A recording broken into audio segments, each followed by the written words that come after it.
మీరు కూడా చెప్తారా? హల్లెలూయా, యేసయ్య నామానికే ఘనత మహిమ కలుగును గాక. ఈ సమయంలో మనందరూ కూడా మరి ఈ పాట నాకు ఎంతో ఇష్టమైన పాట అండి. మీ అందరికీ కూడా సుపరిచితమైన పాట.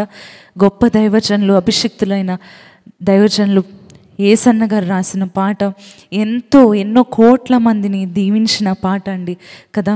యేసయ్య కృప తలంచగానే మన శ్రమలుగానే అనిపించవండి. నిజంగానే కదా.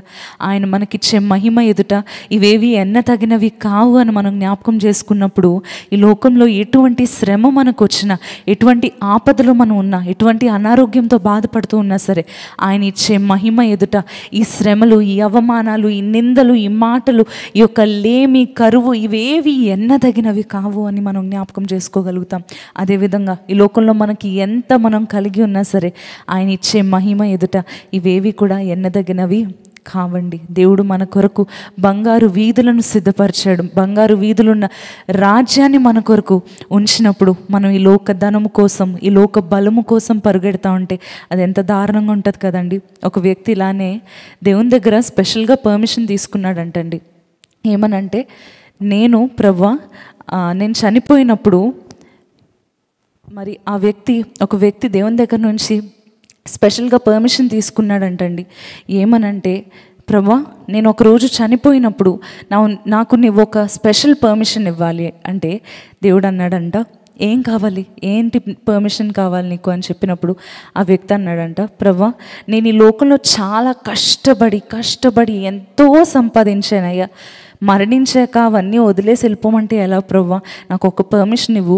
ఈ లోకంలో నేను సంపాదించిన ధనమంతా కూడా, డాక్యుమెంట్స్ అన్నీ కూడా, ఆ బంగారం అన్నీ కూడా నేను ఒక్క లగేజ్ తెచ్చుకుంటాను, ఒక్క పీస్ లగేజ్ తెచ్చుకుంటాను, దాన్ని బంగారము అన్నీ కూడా నేను అందులోనే సర్దుకుంటాను, ఒక్క పీస్ లగేజ్కి మాత్రం నాకు పర్మిషన్ ఇవ్వు అని చెప్పి ఈ వ్యక్తి మరణించాడండి. మరణించినప్పుడు మరి తనకు మరణిస్తూ ఉండగానే తను ముందుగానే సిద్ధపరచుకున్న ఒక సూట్ కేసు తనతో తీసుకెళ్ళాడంట. ఏదంటే మొత్తం బంగారం అంతా బిస్కెట్స్ చేంజ్ చేసుకున్నాడు. తనకున్న ఆస్తి అంతా అమ్మేసి బంగారం అంతటిని కూడా బిస్కెట్లలాగా మార్చేసుకొని తన సూట్ కేసులో పెట్టుకొని సర్దుకొని రెడీగా ఉన్న ఈ వ్యక్తి మరణించాడు. మరణించినప్పుడు ఏమైందంటే, పరలోక రాజ్యంలో కళ్ళు తెరిచాడంటండి.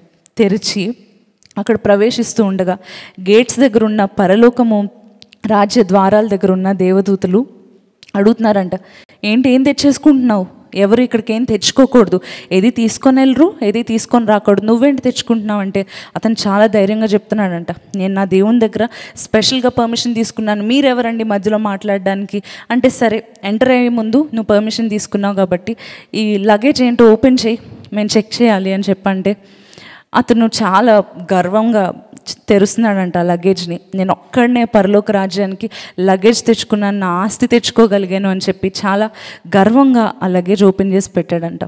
పెట్టినప్పుడు చుట్టూ ఉన్న వాళ్ళు చూసి నవ్వుతున్నారంట, ఇదేంటి ఇతను స్పెషల్ పర్మిషన్ తీసుకొని రోడ్డు మీద ఉన్న వాటిని తెచ్చుకున్నాడు, మన రోడ్స్ పేమెంట్ బ్లాక్స్ తెచ్చుకున్నాడు ఏంటి అని చెప్పి నవ్వుతున్నాడంట. నవ్వుతుంటే, ఎందుకండి నవ్వుతున్నారు, నేను జీవితం అంతా కష్టపడిది సంపాదించిన ధనము అని చెప్పి అతను కోప్పడుతుంటే, ఒకసారి లోపలికి తొంగి చూడు అని చెప్పారంటండి. లోపలికి తొంగి చూస్తే పరలోక రాజ్యం అంతా బంగారు వీధులున్న రాజ్యం, అంత మహిమ గల రాజ్యానికి మనం ఏది తీసుకొని వెళ్ళలేం కదండి.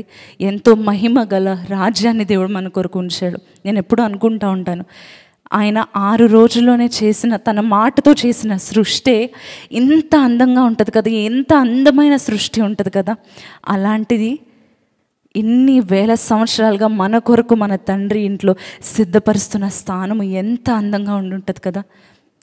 మరి ఈ లోకంలో వచ్చే కొన్ని శ్రమలు, కొన్ని కష్టాలు, ఆకలి బాధలు, ఇబ్బందులు, కరువు, కష్టంలో అదొక్కసారి జ్ఞాపకం చేసుకుంటే ఎంత బాగుంటుంది కదండి కదా. చాలాసార్లు మనం అవన్నీ మర్చిపోయి, దేవుడు మనకిచ్చే మహిమను మర్చిపోయి ఈ లోకంలో ఉన్న ధనము కోసం, ఈ లోకంలో ఉండే ఆహారం కోసం, వీటి కోసమే పరిగెడతా ఉంటాం. మన దేవుడు సుగుణాల సంపన్నుడు, మన తండ్రి మన కొరకు ఆ ఉన్నత రాజ్యంలో స్థానము సిద్ధపరిచి ఉంచాడు. అందుకని ఈ లోకంలో ఉన్న కష్టము కోసం ఆలోచించకుండా తర్వాత మన కొరకు ఉంచబడిన మహిమ కొరకు మనం ఆలోచించినట్లయితే ఎంతో ప్రశాంతంగా మన దేవుని స్తుతిస్తూ మనం ఉండగలుగుతామండి. From the starting of pregnancy మరి నేను ఏ పెయిన్ వచ్చినా సరే నాజియా ఉంటుంది. ప్రెగ్నెంట్ ఉమెన్కి తెలుస్తుందండి, నాజియా పెయిన్స్ ఉంటాయి, అస్తమానం నీరసంగా ఉంటుంది. ఇంతకు ముందైతే ఎన్ని పాటలన్నా పాడగలిగేదాన్ని, ఇప్పుడు అంత బలహీనంగా కొంచెం ఉంటాం కదా. అయితే ఎప్పుడు అనుకుంటా ఉంటాను, ఇంకొన్ని రోజులే కదా, ఇంకొన్ని మంత్సే కదా, వన్స్ డెలివరీ తర్వాత ఒక చక్కని బిడ్డను దేవుడు మాకు ఇస్తాడు, దానికోసమే కదా ఇదంతా భరించేది అని చెప్పి ఎప్పుడు ఆలోచిస్తూ ఉంటానండి. అదే నాకు నిరీక్షణ అనమాట. అలాగనే కొన్ని సంవత్సరాలు ఈ లోకంలో ఉన్న శ్రమలే కదా, కొన్ని నొప్పులు, కొన్ని బాధలు, కొంచెం బలహీనతలు, ఇవన్నీ తట్టుకుంటే ఎంతో గొప్ప ఫ్రూట్ దేవుడు మనకి ఇవ్వడానికి మనల్ని సిద్ధపరుస్తూ ఉన్నాడు. అందుకనే